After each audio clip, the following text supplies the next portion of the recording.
नमस्कार विद्यार्थियों, मैं रीना शर्मा मेरे YouTube channel GK study basics में आपका स्वागत करती हूँ। आइए अब चलते हैं हमारे अगले पाठ की तरफ और इसका नाम है संस्कृति, जिसके लेखक का नाम है भदत आनंद कोत्स्यायन। भदत आनंद कोत्स्यायन जी का जन्म 1905 पंजाब के अंबाला जिले के सोहाना गांव में हुआ था। लाहौर नेशनल कॉलेज से इन्होंने बीए की, उसके बाद बौद्ध धर्म अपनाकर ये बौद्ध भिक्षु बन गए थे। इनकी मुख्य विशेषता रही है मानवतावाद। इनकी भाषा शैली बिल्कुल सरल, सहज और आडंबरहीन है। पाठ परिचय देखिए। पाठ परिचय, हमारा जो ये पाठ है ये एक निबंध विधा है। इसमें सभ्यता और संस्कृति से जुड़े हुए अनेक प्रश्न, अनेक जटिल प्रश्न जिन्हें हम कह सकते हैं, उन प्रश्नों से जूझने के लिए ये प्रेरित करता है। और सभ्यता और संस्कृति किसे कहते हैं, मुख्यतः ये पाठ इसी बात पर आधारित है, जो कि अनेक कारणों के माध्यम से दर्शाया गया है, अनेक उदाहरणों के माध्यम से बताया गया है। जैसा कि देखिए, पहला पॉइंट हम देखते हैं, सभ्यता और संस्कृति के अंतर्गत जटिलता। कोत्स्यायन जी के अनुसार सभ्यता और संस्कृति दो ऐसे शब्द होते हैं जिनमें भौतिक और आध्यात्मिक विशेषण जोड़ दिए जाए तो थोड़ा थोड़ा अर्थ समझ में आता है। कहने का मतलब क्या है कि पूरी तरीके से हम इसका अर्थ नहीं समझ सकते कि सभ्यता और संस्कृति क्या है, जबकि ये शब्द हम सब काम में लेते ही रहते हैं। जैसे उदाहरण के लिए इसका स्पष्टीकरण कोत्स्यायन जी ने किस प्रकार दिया है कि दो उदाहरण लिए इन्होंने, एक तो आग का आविष्कार और दूसरा सुई धागे का आविष्कार। इंसान की बेसिक नीड्स, आग का आविष्कार, जैसे कि हम सभी जानते हैं कि आदि मानव हुआ था और उसने दो पत्थरों को आपस में रब करके आग का आविष्कार किया था और वो अपना खाना उसमें पका के खाने लगा।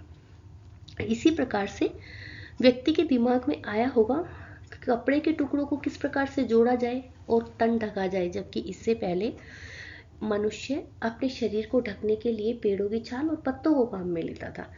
तो ये दो चीजें क्या हैं, पहले पहल जो दिमाग में आई और जिसका आविष्कार हुआ वह संस्कृति, और बाद में यह आगे बढ़ती रही, यही विकास की जो सीढ़ी है वह आगे चलती रही, तो ये क्या कहलाई, सभ्यता। भदत आनंद जी इस आधार पर स्पष्ट करते हैं कि जिस योग्यता, प्रेरणा या प्रवृत्ति के बल पर सुई धागे का आविष्कार हुआ वह व्यक्ति विशेष की संस्कृति है और उस व्यक्ति विशेष को संस्कृत मानव कहा जा सकता है। और जो सभ्यता आगे, जो संस्कृति आगे बढ़ी, जो चीज उसने अपने तथा दूसरों के लिए आविष्कार की, उसका नाम है सभ्यता, और वह मानव कैसा कहलाया, सभ्य मानव।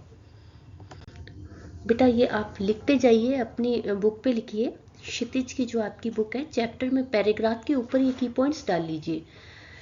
इसका माइंड मैप आपको मेरे चैनल पे मिलेगा, टेलीग्राम लिंक जो मैंने दिया हुआ है। नेक्स्ट पॉइंट देखिए,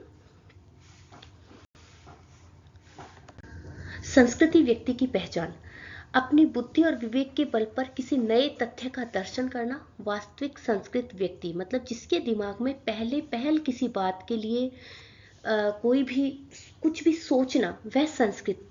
और उसकी संतान जिसे पूर्वजों से ही वह चीज आसानी से मिल गई हो, वह व्यक्ति सभ्य। तो संस्कृत जिसने पहले पहल कोई आविष्कार किया हो, और सभ्य जो उस परंपरा को आगे बढ़ा रहा हो। जैसे न्यूटन ने गुरुत्वाकर्षण का सिद्धांत दिया था, वह कौन सा माना होगा, संस्कृत। लेकिन उसी भौतिक विज्ञान के सिद्धांत को आगे बढ़ाया भौतिक विज्ञान के विद्यार्थियों ने, तो वह संस्कृत ना कहला के क्या कहलाएंगे, सभ्य कहलाएंगे। आगे देखते हैं, आग तथा सुई धागे के आविष्कार का कारण। आग पेट की ज्वाला को शांत करने के लिए, और सुई धागा का आविष्कार जो हुआ था वह शरीर को शीतोष्ण से बचाने के लिए और सुरक्षा प्राप्त करने के लिए। संस्कृत मनुष्य के कारण सभ्यता का विकास किस प्रकार से हुआ। मात्र पेट भरने और तन ढकना की इच्छा मनुष्य की संस्कृति की जननी नहीं है। जब मनुष्य का पेट भरा हुआ हो, तन ढका हुआ हो, तो भी मनुष्य खाली नहीं बैठ सकता। वह खुले आकाश के नीचे ये सोचता है, तारों को देखता है और ये सोचता है कि ये मोतियों से भरा हुआ उल्टा थाल क्या है।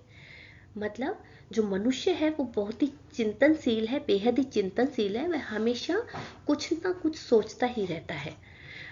सभ्यता का कुछ शिक्षा हमें मनुष्य से भी मिला है, जिन्होंने किसी तथ्य को भीतरी सहज संस्कृति के कारण पाया है, न कि भौतिक प्रेरणा के वशीभूत होकर। अब देखिए, संस्कृति का एक और रूप है, क्या है कि दूसरों की भूख मिटाने के लिए अपना कोर छोड़ देना। रोते हुए बच्चे को रात भर गोदी में लेकर उसकी माँ के द्वारा बैठना, लेनिन द्वारा अपने डेस्क में सूखी हुई डबल रोटी के टुकड़े रखना जो कि दूसरों को खिलाने के लिए, या फिर कार्ल मार्क्स द्वारा विश्व भर में मजदूरों को सुखी देखने की इच्छा से अपना जीवन दुख में बिताना, मानव मात्र की सेवा के लिए, मानवता के लिए सिद्धार्थ के द्वारा अपना घर त्याग देना, ऐसे अनेक उदाहरण है जिनके माध्यम से हम ये कह सकते हैं कि ये संस्कृति के निर्माता रहे हुए हैं। नेक्स्ट पॉइंट देखिए, सभ्यता और संस्कृति का परिणाम। सभ्यता और संस्कृति का परिणाम है हमारे खान पीन पान का तरीका, हमारे ओढ़ने पहनने का तरीका, हमारे गमनागमन आवागमन के साधन। असंस्कृति और असभ्यता क्या है? संस्कृति का यदि कल्याण की भावना से नाता टूट जाए तो वह असंस्कृति रह जाएगी। कहने का मतलब कि हम कोई भी आविष्कार ऐसा करें जो मानव हित में ना हो। कोई भी आविष्कार सबसे पहले किया गया वह क्या कहलाया? संस्कृति। लेकिन अगर वह आविष्कार मानव हित में नहीं हुआ, मानव का हित उस आविष्कार के द्वारा नहीं हुआ, तो क्या कहलाएगा? असंस्कृति। और उस आविष्कार को जो मानव हित में किया गया हो, यदि उस आविष्कार को करने वाला व्यक्ति क्या कहलाएगा? सभ्य। लेकिन यदि उस आविष्कार के द्वारा मानव हित नहीं हो रहा है तो वह असभ्य कहलाएगा। कहने का मतलब क्या है कि जिस संस्कृति के द्वारा मानव कल्याण का नाता टूट जाए वह संस्कृति नहीं रह जाती। संस्कृति का अवश्यभावी परिणाम असभ्यता ही होगा। उदाहरणार्थ, आत्मविनाश के साधनों का आविष्कार असंस्कृति ही होगी। बेटा आप समझ गए होंगे कि सभ्यता और संस्कृति क्या है। पहल जो आविष्कार हुआ वह संस्कृति, जिस आविष्कार को आगे बढ़ाया गया वह सभ्यता, और यदि वह आविष्कार लोक हित में लोक कल्याण में नहीं हुआ तो वह असंस्कृति कहलाया, असभ्य मानव वह कहलाया। मानव संस्कृति एक अविभाज्य वस्तु है। लेखक के अनुसार संस्कृति के आड़ में जिन संकीर्ण भावनाओं को प्लवित किया जाता है वे ठीक नहीं है। यह संसार हर पर बदलता है, यह किसी भी चीज को पकड़कर बैठा नहीं जा सकता। मानव की प्रज्ञा बुद्धि ने जब जब कोई नई खोज की है तो उसे ऐसे कोई नई वस्तु नहीं देखी जिसकी रक्षा के लिए दलबंदियों की जरूरत हो। मानव संस्कृति तो अविभाज्य वस्तु है। कैसी वस्तु है मानव संस्कृति? अविभाज्य, मतलब जिसका विभाजन ही नहीं किया जा सकता। इसमें अकल्याणकर की अपेक्षा कल्याणकारी अंश अधिक है। जैसा कि मैंने अभी बताया कि अकल्याणकारी यदि मानव विरोधी वह हो गई तो वह संस्कृति ही नहीं बचेगी। तो अकल्याणकारी की अपेक्षा उसमें कल्याण का अंश अधिक होता है, इसलिए वह संस्कृति है, और आगे बढ़ती है तो वह सभ्यता है। और जो आविष्कार करता है वह संस्कृत मानव है, और जो उसे आगे बढ़ाता है वह सभ्य है। जैसे संस्कृत मानव से अनायास ही प्राप्त हो जाती है उसकी संतानों को वह चीज, तो वह सभ्य कहलाएंगे। और संस्कृत जिसने पहल उस किसी भी वस्तु का जिसका मानव हित के लिए आविष्कार किया हो वह संस्कृति। चलिए आइए देखते हैं इसके 5 प्रश्न। संस्कृति के रचनाकार कौन है? आपको पता है, और मैं हमेशा आपको बताती हूँ कि पाठ के लेखक और कवियों के नाम आप अवश्य ही याद करेंगे।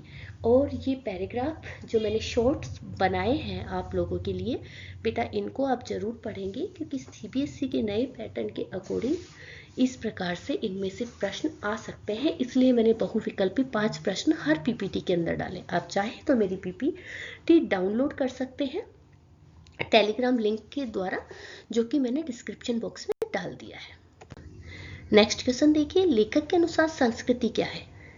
कोई नया आविष्कार जिससे योग्यता, प्रेरणा और प्रवृत्ति के बल पर हो। लेखक के अनुसार सभ्यता क्या है? संस्कृति द्वारा जिसका आविष्कार होता है, मतलब संस्कृति जो आगे बढ़ती है वही सभ्यता कहलाती है। ये आप समझ चुके हैं। मानव संस्कृति आपको पता है एक अविभाज्य वस्तु है, इसका विभाजन नहीं किया जा सकता, अभी लास्ट में हमने पढ़ा। न्यूटन ने किस सिद्धांत का आविष्कार किया था? गुरुत्वाकर्षण का। बच्चों ये शब्द आप ध्यान में रखिएगा, गुरुत्वाकर्षण मतलब ग्रेविटी फोर्स। तो आप ये शब्दों को ध्यान में रखिए, क्योंकि कई बार आपको पता होता है कि ग्रेविटी फोर्स न्यूटन ने दिया है, लेकिन आपको गुरुत्वाकर्षण पता नहीं होता। तो ये कुछ शब्द ऐसे हैं जिन्हें आपको याद करने ही पड़ेंगे। ये 2 लघु उत्तरीय प्रश्न मैंने इसमें डाले हैं। भदत आनंद कोत्स्यायन के अनुसार संस्कृति से क्या अभिप्राय है? आप समझ गए होंगे कि संस्कृति क्या चीज है। आप विभिन्न एग्जाम्पल के माध्यम से, इनके द्वारा जो 2 एग्जाम्पल दिए गए हैं, आग का आविष्कार और सुई धागे का आविष्कार, उसके माध्यम से आप बता सकते हैं कि संस्कृति क्या है। और संस्कृति पाठ का मूल स्वर क्या है, बताना क्या चाहते हैं कि व्यक्ति में अगर प्रवृत्ति हो, योग्यता हो, तो इस आधार पर व्यक्ति अपने जो दिमाग में उसके चलता है कि मुझे आविष्कार करना है, तो वह आविष्कार कर सकता है। इसमें विवेक का बहुत बड़ा बल होता है। तो वास्तविक रूप से विवेक के आधार पर कोई भी कार्य किया जाता है जो कि जनहितकारी हो, वह संस्कृति है। ठीक है, तो ये 2 प्रश्न आपके हो जाते हैं। ठीक है बच्चों, अगर आपको मेरी पीपीटी पसंद आती है तो आप इसे लाइक कीजिए, शेयर कीजिए, सब्सक्राइब कीजिए। और आपको अगर पीपीटी डाउनलोड करनी है, माइंड मैप देखना है, और भी बहुत सारी चीज़ें आप लोगों के लिए मेरे टेलीग्राम लिंक पर है, आप वहाँ से डाउनलोड कर सकते हैं सब कुछ। ओके बच्चों, धन्यवाद।